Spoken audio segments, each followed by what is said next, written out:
The main character has been promoted over a male character, which sets off kind of a spark in the office. It's got everything you could want. It's got food and wine and humor and foul language, everything but dogs. And the very last moment, the last snapshot that we get is so precise, it is so tight, and it's difficult to watch because it's very exposed. And one thing that I think is so interesting, and a conversation that we are still having, is that women in the workplace are still finding themselves to be not always totally balanced in their lives. They're not able to feel like they can have it all. We've been told always that women can always have it all. You can be a wife, you can be a mother, you can be a CEO, you can be all of these things. But the reality of it is that things are made really, really difficult for women in the workplace. They were in 1982 and they still are today. I play Kit. She's Angie's best friend. Must be a nuclear physicist.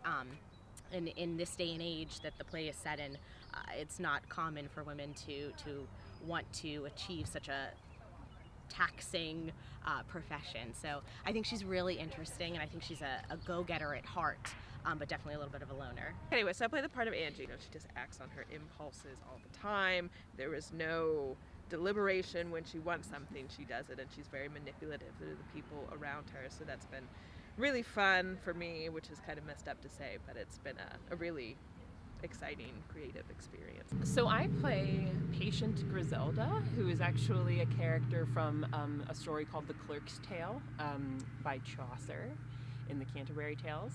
And Griselda's an interesting character because so many terrible things happen to her in her life, and so many people are absolutely horrible to her.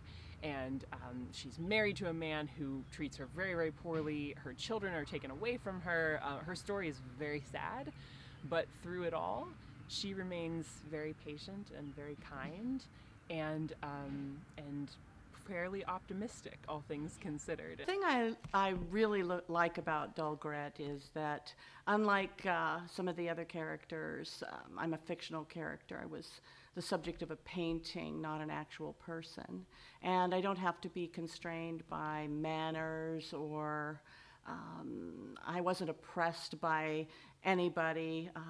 The other characters, we've all been through hell of one sort or another, but Gret actually stormed the gates of hell, and Pawnee's given us free rein to examine and explore our characters and see where we can take them. These women, they really had to struggle for relevance, and you see each of them doing different things. I don't want to say that it's desperate, but they all have evolved specifically because it was difficult for them to thrive, maybe as females in the work world. We've come a long, long way since the 1980s, thank God.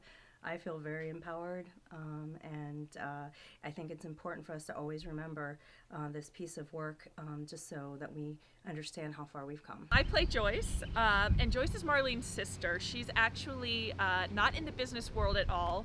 She lives in Suffolk, England, and is raising Angie, her child, and she represents the domestic side of life. She's a cleaning lady, and works really, really hard to make it, and she's sort of the one who's left at home. Marlene's moved on, she's had a career, and Joyce has chosen the domestic life.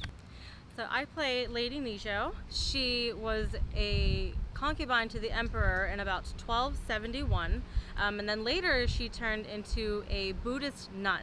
I think the audience will relate to her because she faced a lot of loss of children, loss of family members.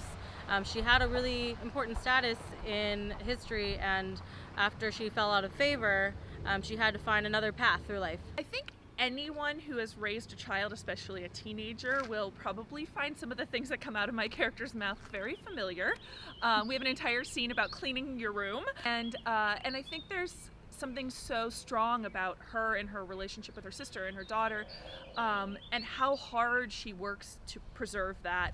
And so I think that's what the audience is really going to connect to with my character. Well, Marlene is a very complex woman who has made a lot of difficult decisions in her life to get to where she is professionally. She is strong, she is smart, she also has a 6-foot thick wall built around her. I think people will relate to Marlene, especially women who have encountered the glass ceiling.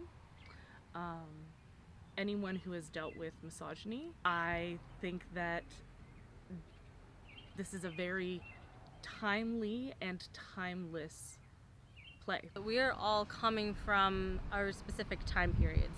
So the choices we may make and the opinions we may express, if they are looked at through a modern lens, you may be biased against us, but give us a chance and recognize that things that a character may express who's from 1271 would be different from today. This is something you can't miss.